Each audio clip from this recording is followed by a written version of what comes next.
Good morning, everybody, and welcome to the Hawaii State Ethics Commission.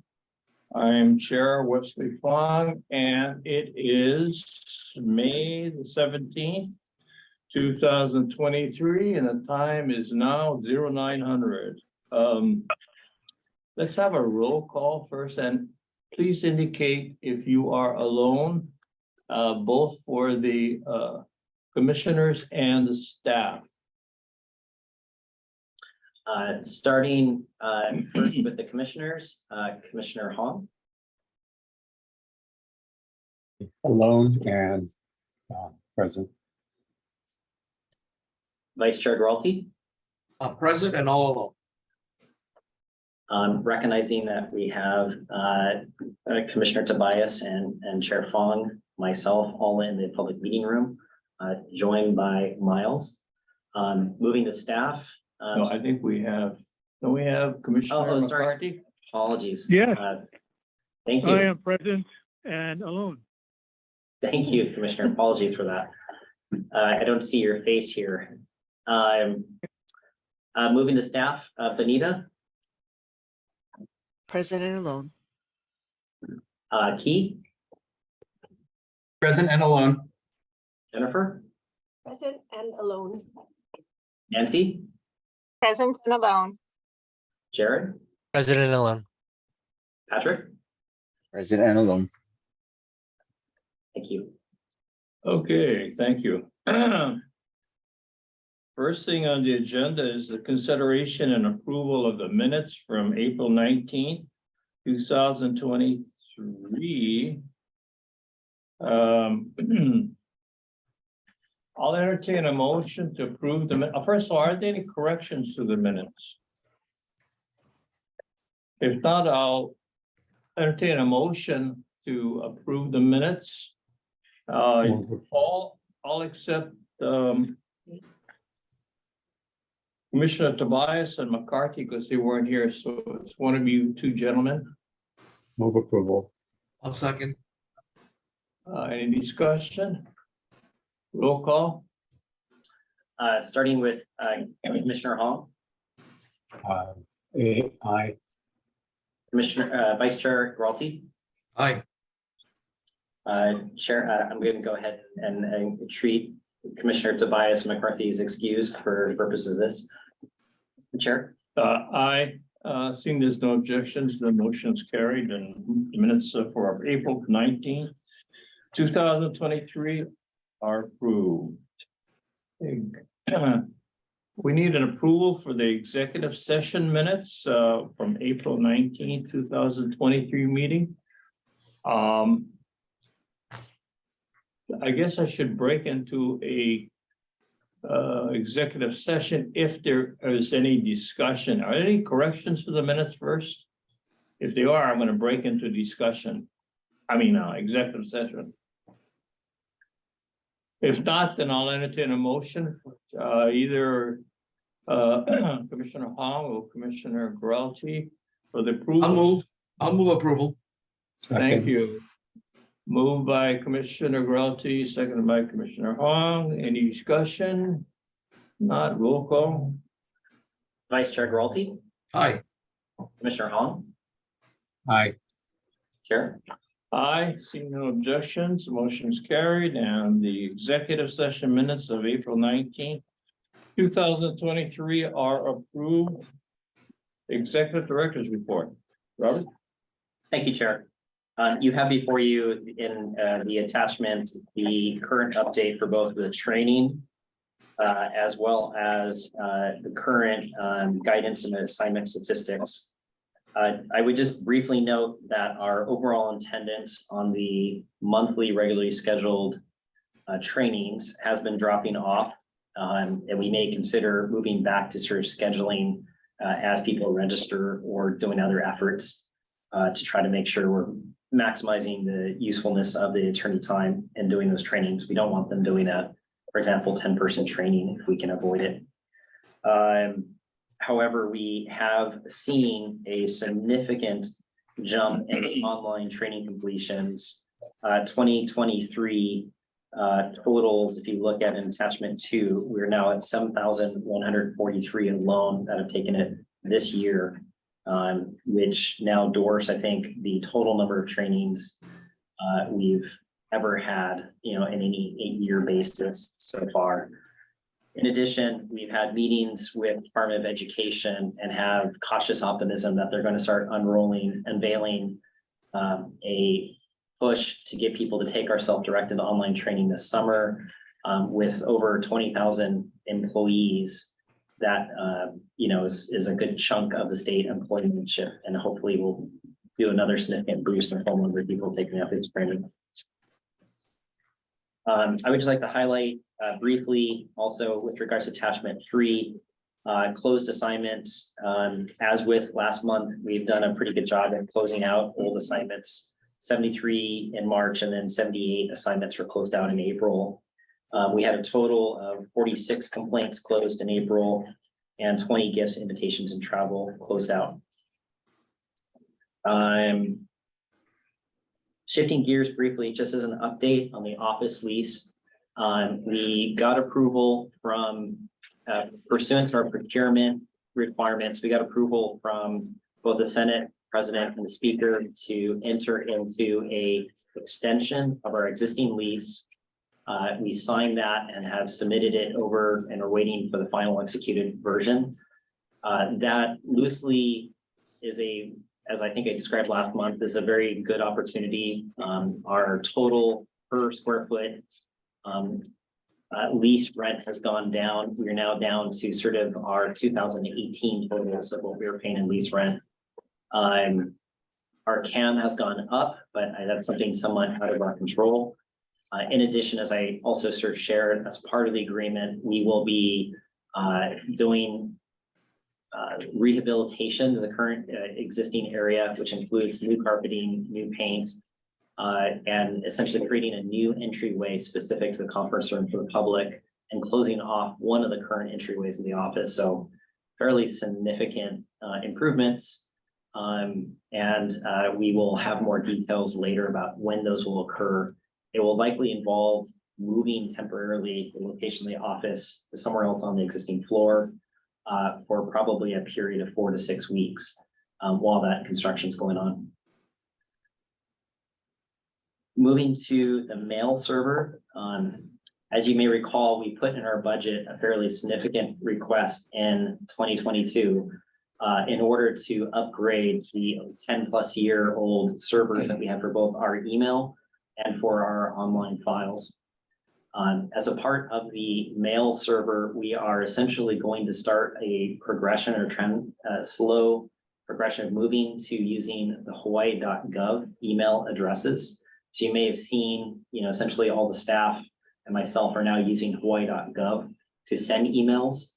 The hawaiiethics.org email address will forward to the Hawaiʻi.gov for a period of time, but we hope to eventually, be able to retire that and not essentially have to pay for an upgrade for a new system. We will probably have to have a more extensive discussion about communications with commissioners, maybe starting next month, about trying to use the Hawaiʻi.gov email addresses as well. The file server, we have entered into a contract with a third-party consultants to help move us to a modern version of SharePoint. We are using a 2010 version of SharePoint, which requires us to use Internet Explorer only, which is now an obsolete browser that you're no longer really able to easily use. So it is kind of reached a point of crisis, relatively speaking, and being able to move away from the 2010 SharePoint into the more online modern version.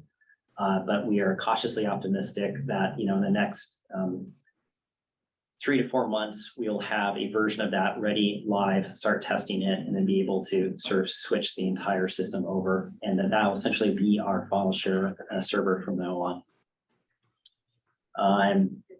Miscellaneous office projects updates, just as a quick update, as I indicated earlier, I was selected to be part of the U.S. Professional Fellows exchange program, and I will be tentatively in Moldova starting on June 5th through the 14th. My intent is to still be able to check email and stay in communication, albeit probably a little bit more limited, and I'm something of a time lag. But look forward to sharing that experience and sort of the opportunities. We currently have meetings set up with the ambassador, with a number of different officials and government and a number of NGOs, and kind of look forward to that exchange process of sort of learning from them and be able to share what we're doing here. Any questions? No, first, congratulations on your appointment to go to Moldova. Did Russia have any intention of or oversight for Moldova, just like Ukraine? So there have been public reports that there were coup attempts. There is a small section of Moldova that is essentially loyal to Russia, and essentially all the advisories are don't go there. The rest of Moldova is a democracy, and Biden on his trip to Ukraine, for example, stopped in Moldova and sort of reaffirmed the United States' commitment to democracy in Moldova. And I think a part of his commitment was the rule of law and sort of helping provide expertise. So again, I think that's part of what this professional fellows program is supposed to help with. Well, I'm a little concerned about your safety. Maybe we should issue an M16 when you go over there.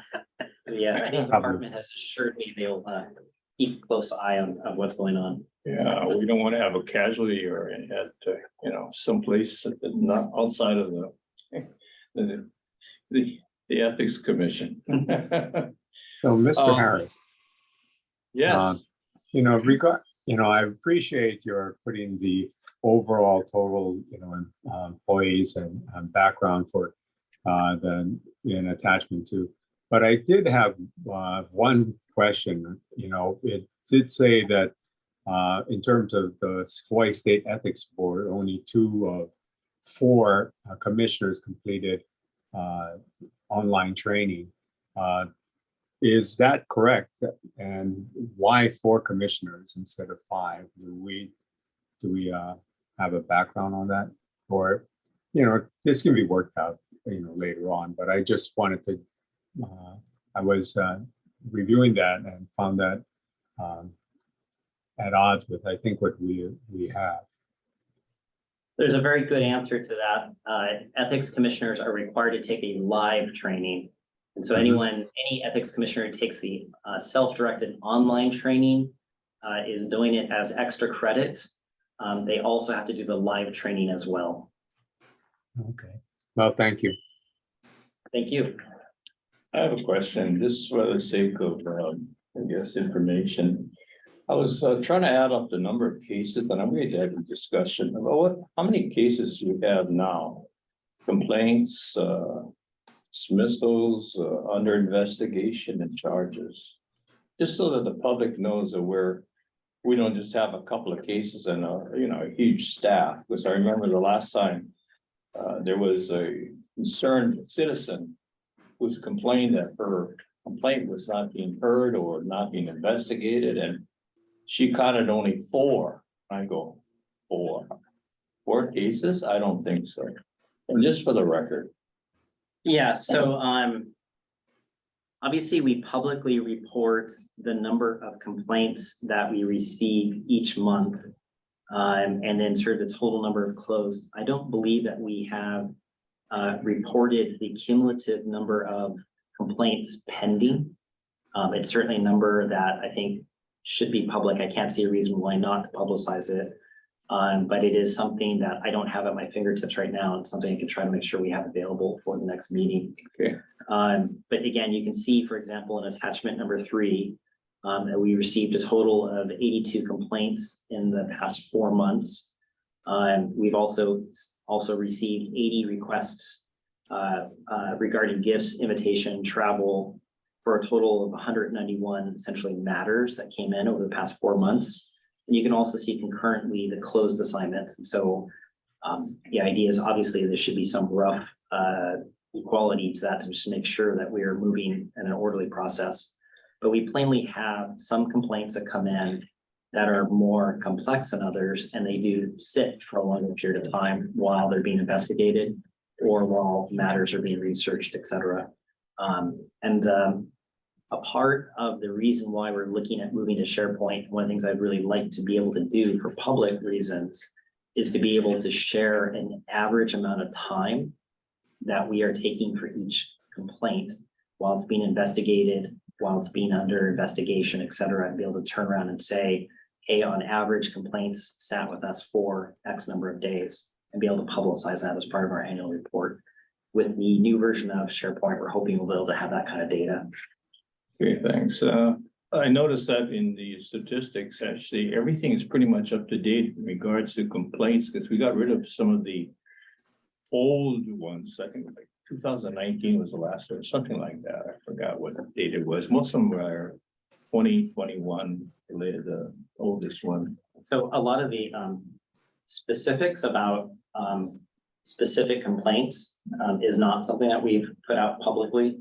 And so, for example, if something's under investigation with a resident, that's usually not a publicly disclosed item. So that's something we can have a discussion about, whether we want to talk about the cumulative number and having that be public. There's relatively little harm in that, but I think the idea is we want to avoid anyone sort of being able to deduce of that investigation's that issue and be able to track it that way. Oh, no, I wasn't expecting to have names associated with complaints, just the number of complaints. I don't want any of the public to think that we're overstaffed. That's what my question was. I was telling Robert that when I was supervising the attorney in charge of court litigation and trial division in Corp Counsel, our caseload for the attorneys was like, much more. You just divide by the number of attorneys. But I don't think the public understands that we got more than just, you don't go to trial. I remember having about 15 to 20 cases per attorney, and I didn't have that big a division. One question I have is well, first of all, I want to say I'm glad that right now we are, I hate to use the word publicizing, but maybe informing the public about what we're doing and how we're doing it. Because the last go around, remember we said, let's toss out as a public service or announcement or something like that. And that was the last case was, and it was a long article. I think they quoted everything that you even put out. That was for, I didn't even forgot the guys. Dan Gluck's the HSBA article, or was it No, there was a case that Ty Colin and the one that was settled. Leonie Thompson. Yes, thank you. Yes, thank you very much. Yeah, they pretty much quoted everything that we put out, and I was glad to see it and everybody reading about it. So so the public knows we're doing our job, and I think that's important. I don't want to have anybody ask me, what do you do at the Ethics Commission? What are you doing at the Ethics Commission? So I'm glad that they picked, and I guess it is newsworthy. It was a long article. I think they quoted practically everything that we put out. So good. Chair. You give us the statistics next time. I just want to make sure you put it out. Chair, so actually I've gotten an updated report. We have a total of 93 open complaints and 117 total open assignments. 93 open complaints and what?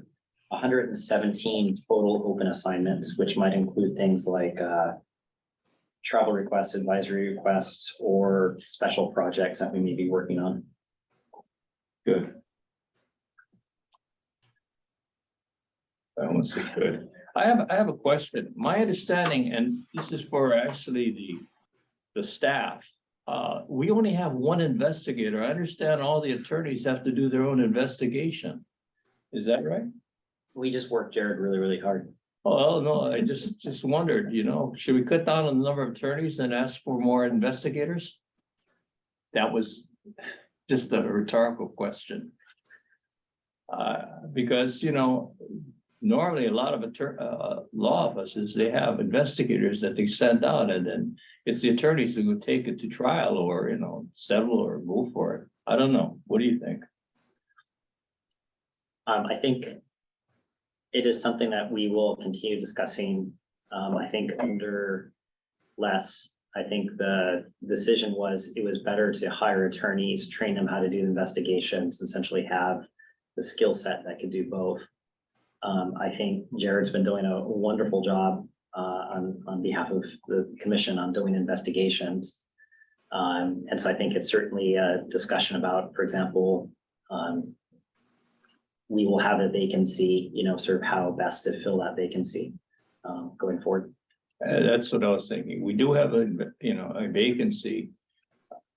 And I'm just throwing it out. Do we need another attorney, or do we need two more investigators that can help the other attorneys go do their investigation? I see all our attorneys over there, they're kind of, Mr. Chairman, high-end may I chime in? Yeah, go ahead. Ray, go ahead. I think one of the advantages of having the attorneys doing their own investigation is speeds up the process. One of the things we're concerned about is the length of time for us to resolve these cases. And if we're going to add investigators to what the attorneys have to do in addition, we're going to slow things down. I don't think that's what we want. And I think our attorneys have shown themselves to be very capable investigators in investigating and presenting the cases to the commissioners. And if we should change that, I think we're going to slow down. That's my opinion. Okay, good. I'm glad you've been here longer than me. You got Robert? the white hair, yeah. I would tend to agree with Vice Chair Quality. Yeah, how about, I also agree with him, because I think that the attorneys have two skill sets that they can do. Yes, we do need an investigator overall, but I think the attorneys are very capable of doing their own investigation. good. Harry, Commissioner McCarthy? Yes, I would concur. I think that was Commissioner Tobias who said that, and I think that the attorney's work that I've seen heretofore demonstrates that they're very capable investigators, and it's good to have another person there as an investigator. But I think they're doing quite a good job, and I don't see the need to have another investigator unless the attorneys themselves are going to make a case for it. Okay, well, we heard from all the commissioners, so all I can say is for all the attorneys, keep up the good work and go hire another attorney, that other attorney. Okay, I just wanted an open discussion on that. It was just curious for my sake in regards to the number of staff we have. And I think that what it boils down to is we're doing very well with our staff, so keep it up. Anybody I'll else add have one more anything? thing, Mr. Chairman. I think Yes, the effort to develop a lot of staff expertise is better when there is one person cooking the stew than if there are more than one person cooking the stew. And I think we can pride ourselves on having a staff that is very knowledgeable about a narrow area, which is ethics. In your case, in your experience, Mr. Chairman, Attorney General takes care of all the cases all over the state in all kinds of issues. It's different. It's different. Our staff are highly experienced or highly skilled in investigating these cases, and they know exactly where to run when something comes up. We will lose that if we slow it down, in my opinion. okay, thank you. You answered my question. All of you have. So again, as I said before, keep up the good work and go get another attorney. If you don't mind, Chair, if I can add in just Yeah. very briefly, and I obviously I don't want to beat a dead horse, but I guess also because it's important to make sure we understand that, approximately 1/3 of our responsibilities is education, 1/3 is advice, and 1/3 is enforcement. Not to say it's always going to be that ratio and not necessarily on a time basis, but just recognizing the attorneys can do the advice and they can do the education, which is a really big demand on time. That we don't necessarily ask the investigator to handle those aspects. Okay, great. Let's move on. Next is a legislative session. Thank you, Very Chair. briefly.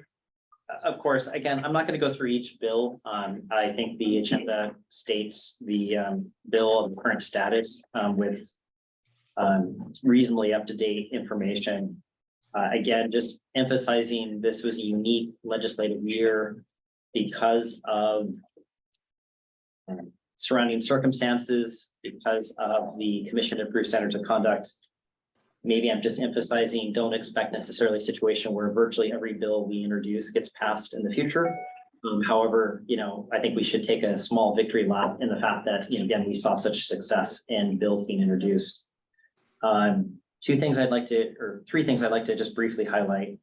HB 141 which requires each such state legislator to include within the legislator's disclosures of financial interest, the name of lobbyists or lobbying organizations with whom the legislator has a financial relationship. There was a very late SD SD1 that was introduced, and then the House essentially adopted it. So we never really had an opportunity to suggest amendments to it. That SD1 reduced the amount of disclosure. So if a legislator is as a client who is a lobbying organization under the SD1, they no longer have to report that. So only if they have a client that is a lobbyist would they have to report it, which I think is a pretty big hole in what we intended. So if Corporation X, which maybe is doing a lot of lobbying before the legislature, hires as a legislator or as a client of a legislator, that no longer has to be reported. I think that's a pretty big omission. So it may be something we try to go back and clean up next year and understand why that SD1 was introduced the way it was. With regards to SB 1493,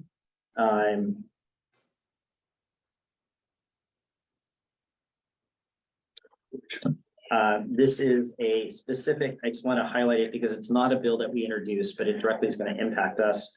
It basically prohibits lobbyists from contributing to a political campaign during the legislative session. And so there will be aspects of this law that will be controlled by the Campaign Spending Commission. So if a candidate accepts money from a lobbyist, they'd be subject to regulation by the Campaign Spending Commission. Conversely, we will have authority over lobbyists who give to candidates during the Campaign Spending Commission. So I think it's a good law. I think it's a good proposal, but just sort of flagging it as a new responsibility that we'll have in charge of administering going forward. I've already had conversations with Campaign Spending Commission, and I think there's sort of an agreement that we will alert each other if we happen to notice. And I think obviously the Campaign Spending Commission will be in a much better position to be able to see something coming in during the legislative session reported, and then give us the opportunity or notice that we can also pursue an action against the lobbyists. Finally, just highlighting nepotism that did go through. It interestingly only covers the executive branch. It does not include the legislative branch. So I'll say with maybe a tiny note of humor that I can hire my brother, since we are technically a legislative branch. However, the executive branch could not do the same thing. We are, again, I think we would view this as 95% of a loaf of bread, and that the great majority of employees are in the executive branch, and where a number of the situations we had were all the executive branch. And we will certainly issue guidance and advice to both the judicial branch and the legislative branches that we think the best policy is to essentially follow the nepotism law. And I think the expectations of the vast majority of those entities will follow that because, again, it makes good common sense. That's a quick summary of the legislative update, and my intent will be next meeting to start taking off the legislative. I don't think we necessarily need to keep reporting on it. Yeah, just to tell us which one was successful.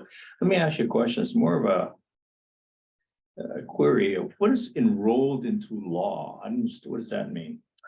Essentially, it's an act. So I'm just copying the language that was reported out. It is now an act. Oh, it is an act. Okay, As Act 3. I see. Passed in 3. So it's passed. So what it amounts to, right? It went through. All right. So enrolled. Never heard of that word. Okay. Any questions for Robert or Rob? Okay, none. Item number, and congratulations, because I think you're right. The legislature pretty much took everything we had except which ones were that they had a heartburn on? Just out of curiosity. So the bill that we always projected as not passing was the funding to county ethics commissions, which, I think just as more of a issue of just they don't want to fund county things because it's a slippery slope in their mind. They'll have to fund everything at the county level. And then second, we had also introduced a Bill of Rights or public Bill of Rights with the idea of sort of encouraging interactions between legislators, the legislature, and the public. And it had a myriad of little things that they were essentially trying to create best practice on. The Deputy Attorney General came in with pretty strong language saying, well, this is unconstitutional because only the legislature can supervise itself. There's nothing in that Public Bill of Rights that was contemplated discipline or anything, necessarily regulatory. In fact, I think it was doing the exact opposite. So disagree with what was said, but that was used as a justification to say, hey, we police ourselves and they're not going to pass this. I've had conversations with the governor's office and they're actually interested in trying to reintroduce it and actually have the Attorney General support it next year. I had received a HR number 8 House resolution. If you want to tell me what this is all about, it says urging the counties to devote sufficient funding to their respective county ethics boards and commissions. We knew that, but is this still in existence? Is it just a nice piece of paper or what? No, so this was, we also had proposed the House resolution and I think they changed the language. This is the compromise. Instead of giving money to counties, essentially they're giving a resolution and mailing it to each county saying you should fund your own county ethics commission. So, it's I don't think it's a bad thing. I think it's a good thing to highlight, but obviously we will have conversations about our upcoming state ethics conference. And I think part of the intent will be to nicely sort of just talk about how do we ramp up, how do we ensure every county and every, the state is sort of modernizing, being able to address current situations. And hopefully some of that conversation will be about how do they get more funding and sort of move into more of a professional type of entity. Yeah, well, for some of us have been on the board for some time now. I know that the other counties are not as they don't have as much resources as we do, or the Honolulu Commission has. So I would I hope that the other counties can come up to speed, as they say, because I think they're very lacking in regard to their resources. Well, that's one reason why they can't really do as good a job as we, as we can do. Mr. Chairman. Yes, Ms. The reason for that is the counties derive their revenues from property taxes. It's very hard to raise property taxes. And then what they have to do is rob Peter to pay Paul in order to fund ethics. And sad to say, ethics is not a big deal for the counties. They're more into roads and bridges. So it's a difficult road to hoe. But we're on record as saying they need more funding. They need help. As the last time we had our statewide meeting with the counties, I was shocked to find out that Hawaiʻi uses the file cabinet as their records keeping. I mean, that's a really sad case, but that's where things end up. And on Maui, nothing ever happens unless it's election time, because that's when the candidates blame each other and use the ethics code to cause a controversy. But that's all history. No, I agree with you, Commissioner Garland. You and I have been around for some time now, and I remember at our state conference, I was shocked too. I think they used a deputy corporation counsel as the ethics, the ED on Kauai. I remember something like that. It's only one person. Correct. Yeah, I mean, like Who was what? doing double duty.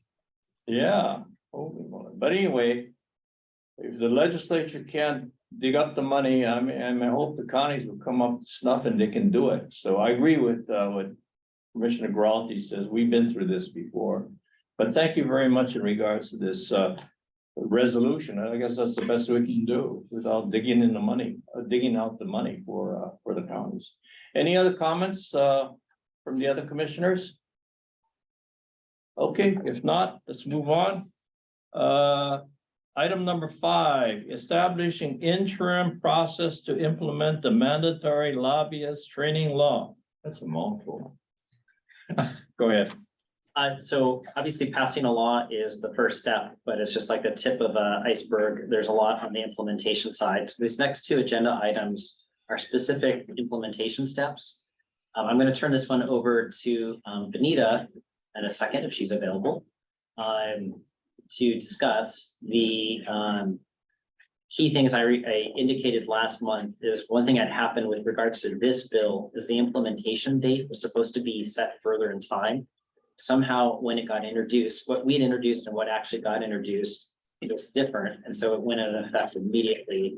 This order is intending essentially to address the fact that it's now in effect, but we may not be perfectly ready to set it up. So with that, let me turn it over to Benita. Yes, the proposed order regarding the mandatory lobbyist training laws is simply to ensure that the laws operationalize in a timely and orderly fashion. We anticipate that between now and the end of December, there would only be a handful of new lobbyists that would be coming online that would be impacted by the law. Pretty much everyone else who's a regular lobbyist, they don't have to register until the next biennium, which is not until January 2025. So this is simply just to kind of allow lobbyists time, right, to not interfere with the registration process. They can register as long as they just sign up for a Zoom training in the future. And we've already, I think, scheduled some in January. So as long as they register, sign up for some class that's available coming up, then they'll get they'll meet the requirements. Versus once we have the new online training program up and running, people will have to take the class first and then register. So we just didn't want to interfere with anyone's ability to register during the remaining of this year. And there should only be a handful of people that are, quote, new. Okay, any questions from the commissioners? I understand you would recommend a motion for an order establishing procedures to implement Act 20, 2023, specific to lobbyists required to register under Hawaii Revised Statutes, Chapter 97. Do I have a motion to that effect? So moved. Moved by Commissioner Tobias. Is there a second? Second. Seconded by Commissioner Guelti. Discussion. If not, roll call. Starting with Vice Chair Guelti, Aye. Commissioner Hahn. Aye. Commissioner McCarthy, Aye. Mr. Tobias, Aye. Chair. Aye. Seeing there's no objections, the motion's carried. Item number 6, establishing procedures to consider good cause exceptions to the proposed nepotism law. Robert? I can turn this one over to Keith. Great. Yeah, so this is similar to the issue we just talked about. Essentially, the nepotism bill has passed, but it has not yet been signed by the governor. In the event that it is signed by the governor, we need to have an exception process. So basically, the current version of the law says that the commission can accept any agency or employee if good cause is established, such as for like inadequate ability to staff, that sort of thing. So the draft order outlines the exception process, the application process, and then it also outlines that the staff will handle the initial request for an exception, but if it raises a novel issue or there's any sort of disagreement, staff will forward it on to the commission for a decision, sort of like an appeal process. So we think that's fair, and we recommend that the commission issue the draft order. And then also attached is a quick guide to the law. We recommend that the commission approve the quick guide, the substantive aspects, but we are going to probably make changes to it to make it more readable, maybe add a question and answer, but we did want to preview the current version of the guide that we have for you folks. So, Key, I just want to know, you're recommending an order. That's number Correct. 1 regarding the application for good cause exceptions to the nepotism law. Are you also recommending that we approve the quick guide to the nepotism law too? I would like a motion to approve the substantive aspects of the quick guide. Why don't we just talk about the order first? Yeah, let's do the order first. And I'm not familiar with this quick guide to the nepotism law, so maybe, well, let's do the first one first, order. The recommendation is, okay, for a motion for an order in anticipation of HB 717 HD1 SD2 CD1 becoming law so as to establish an orderly process to consider good cause exception request. Do I have a motion for that? Move approval. Moved by Commissioner Hong. Is there a second? I'll second it. Seconded by Commissioner Tobias. Any discussion, commissioners? Okay, if not, roll call. Vice Chair Gralty, Aye. Commissioner Hong, Aye. Commissioner McCarthy, Aye.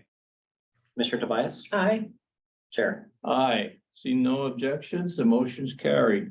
Now, how about regards to the quick guide to nepotism law? What do you want to do?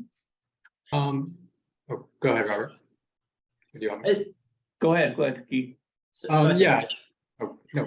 Apologies. So I think the intent here is to make sure that if the law were to pass, it may be applicable to existing state employees. And so the idea is we'd like to have the quick guide ready to go. And so the intent is if the governor were to sign the bill tomorrow and it goes in effect, we'd like to be able to have this quick guide ready to go in order to try to address questions. Typically, we would come with you. So I think the intent here is to show you the substance of a quick guide. We'd like to keep working on it to try and improve legibility. So the idea is approve the substance and we can have the final form for you to review next meeting. But again, I don't want to delay the quick guide for the next meeting in case the law goes in effect. We'd like to have it ready, be able to drop if the bill becomes law. So the idea is if you can at least give us your thoughts on the substance of it, with the idea that you'd still take the final form next meeting. So you wanna, are you recommending a motion that we adopt, we approve? I think the idea is that the motion would be to adopt the substance of the quick guide, recognizing staff are going to continue working on legibility, appearance, et cetera, to make it accessible to the public. And that the final quick guide or updated quick guide would be approved by the commission at the next meeting. So let me see if I understand this. Everybody has a copy of this. Is in your folder or you was sent to you?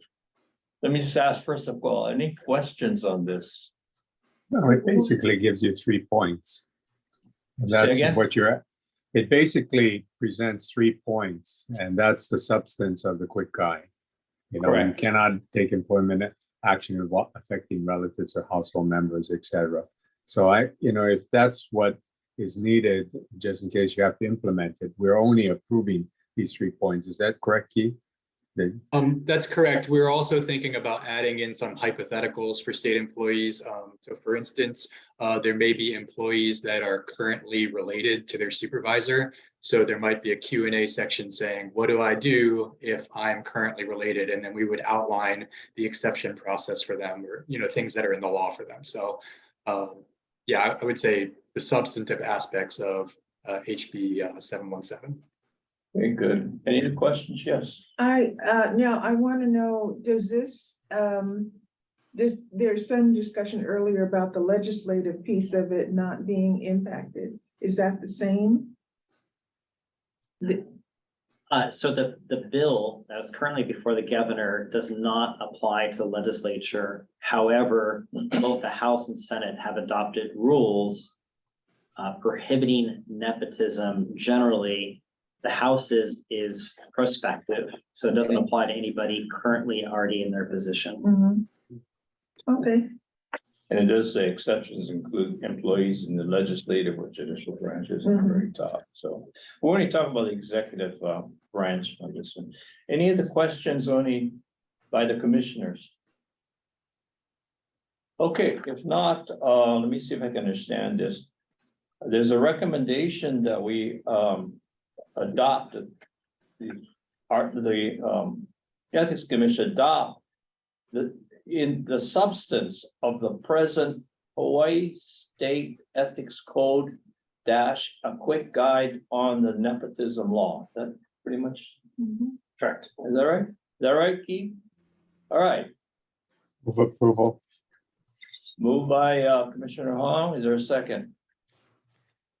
I'll second it. Seconded by Commissioner Tobias. Any discussion? Not, roll call. Vice Chair Gralty. Aye. Commissioner Hall, Aye. Commissioner McCarthy, Aye. Commissioner Tobias, Aye. Chair. Aye, seeing no objections, motion's carried. Thank you. Thank you, Key. Item number excuse me, item number 7, proposed increase to Commission's Administrative Fine Authority. I think it was my little brainstorm on this one. I just thought, and I guess it's still gonna have to be pending because we can't do it till next legislative session. Is that correct? I want to keep it on because my question is, what kind of teeth do we have? I think we only have max $1,000 fine. And even the spending commission has 2,000. I thought maybe you are financial clout in regards to fines. That's why I left it. I'll leave it on. Leave it on the agenda, or you have any question? No, we will leave this on the agenda. I think our commitment was to do research at looking at comparable states and to make recommendations back of what that should be. We have a couple of other bill concepts that we will come back to you with similar in nature. For example, we've committed to updating the lobbying law and with when is somebody lobbying the executive branch, for example, and re-examining that. So there's a number of bill concepts or ideas that we're going to have to work on and get your input on before it potentially becomes a proposal for the legislature to consider. In addition, we've committed to updating the administrative rules. And so we are in process of looking at updating the administrative rules as well, in part to implement some of the new legislation that's gone on in effect, as well as re-looking at some of the gifts language that we've had in the administrative rules that we've got some friction on, of trying to maybe make it a little bit more bright line, if possible, for people to be able to apply. So more discussion on that stuff.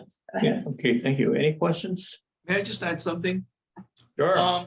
The biggest clout of the commission is not the financial penalties we impose, but the bully pulpit from which we stand. I was chair when the CEO of, is it Hughes Corporation that owns Victoria Ward, literally cried before our eyes, wanting his name not to be revealed because of what it would mean to his career as a CEO for the corporation. We've had similar circumstances. So let's not get overly focused on the amount. Yeah, I agree 1,000 is money. Maybe we can go a little higher, but that's not the main weapon of the Ethics Commission.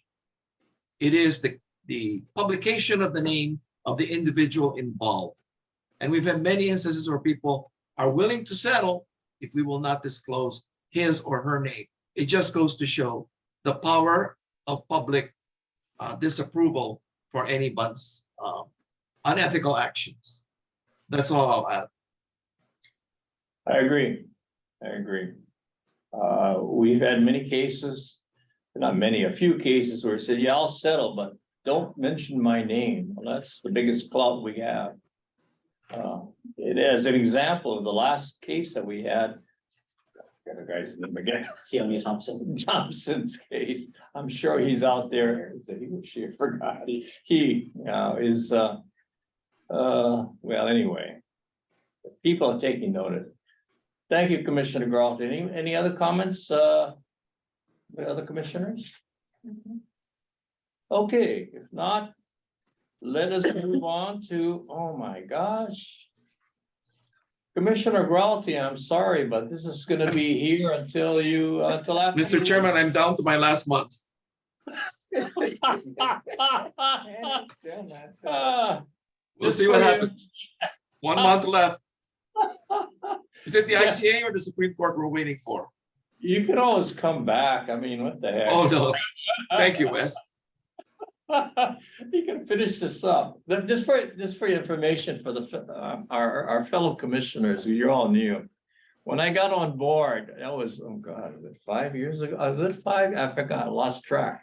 Sounds like The that. first case we ever had, or I ever had, and I understand this is one of the only 3 cases that the commission has had, correct me if I'm wrong, and that was actually chaired well, maybe it's not a good word, shared, but it was, we had a trial and Commissioner Gralty was the, how would you say, the chair? Was that the chair? I don't know if you call it, but anyway, he was in charge. He did a great job, you know, with all his experience as a judge. Well, I had And 150 it's- trials when I was on the bench, so I knew what I was doing. It's just they took a long time because of the number of witnesses and the amount of documentation and evidence that was needed to be entered. And Dan Gluck was the prosecutor. He did an excellent job. And we are very grateful that we were able to go through that process and finish it off. Now comes the Supreme Court or the ICA, whoever, hoping that they bless what we have done in that case. But it was a great experience. Yeah, I second that. It was my first experience with the Ethics Commission and we're in trial. I think it lasted about a week, didn't it? Yeah, about 5 days or 4 or 5 days. It was long. It was long. It had Yeah. a lot of press coverage, but Oh, yeah. let me ask Robert this, if it does, hopefully it won't, if it does come back to us after appeal, can we ask Commissioner Gralty to come back and You know, my rate jumps up after I retire on June 30th to $500 an hour, so better not call me back. Okay, but of course, because you love this Ethics Commission so much, you're gonna do it pro bono, right? For Manapua, maybe. Okay, anyway, I'm sorry it's not finished, Commissioner Gralty, but hopefully, maybe it'll be finished before my tenure is over. Okay, Won't hold my anyway, breath. Akana, No update. no update. All right, let's see, I believe that's it. Anything else? No. Anything else anybody want to bring up, Commissioner Gralty? Can I make the motion to adjourn since I'm waiting for Akana? Before I entertain your motion. This is last. No, that's fine. Shoot, okay, you have one more meeting, Commissioner In June. Gralty. Yes, Don't forget, and don't I'm forget. looking forward to it. Yeah, we want your body here, okay, not online, All right. Well, if you ordered me, I'll be there. and your wife, okay? Oh, she's not. She's not Commissioner inclined. Hong? Anything? No, Commissioner McCarthy. No, getting back to O'Connor for a moment, since everybody who has been involved in the case with it, certainly with concerning Ray, who tried it, it's been such a long time. I wonder if there's some sort of an inquiry could be made, because maybe he just died on the vine over there at the Court of Appeals. I know they take a long time, but it just seems like an extraordinary length of time for this case. Well, we And- tried to nominate Dan Gluck to be on the ICA so he could move the case, but it didn't work out. Well, You know what? I'll say this. This is par for the course, Mr. Commissioner McCarthy. This is not unusual. That's just the way it goes. It takes a long time.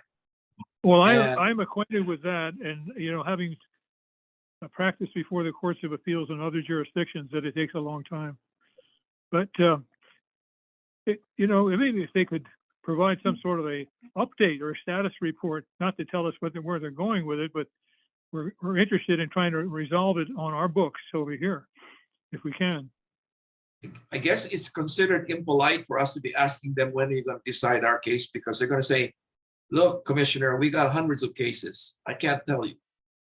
Yeah, I mean, probably it's so. nice if we could be given an answer, but I don't think we will get one. Rob, do you think that way? I agree. I mean, We just wait our time. Okay. We've heard from our two former judges, so let's leave it at that, and we just hope that's gonna. Well, I can say personally that I hope it's resolved before my tenure ends. I'm going to hold my breath. Yeah. It's like waiting for the rail, but the rail's coming. Yeah, Waiting for Godot. waiting for Godot. Yes. It's the curse of Sisyphus. Commissioner Tobias, anything? No, I just heard Akana all the time I've been here, and there's never been any resolution. Well, you're gonna be here longer than at least me. Okay, if there's nothing else by all the commissioners, I want to thank them all, and I'll entertain that motion to adjourn by Commissioner Gralty. Is there a second? Second. Seconded by Commissioner Hong. You need a roll call on this? Yeah. We need a roll call. Vice Chair Gralty, Aye. Commissioner Hong, Aye. Commissioner McCarthy, Aye. Commissioner Tobias, I Chair. Aye, and we will resume. It is, the meeting will be adjourned. It is now 10:50. No, I'm sorry, 9:55. And let's resume for the adjudicatory session at 10:05. Meeting's adjourned. Thank you.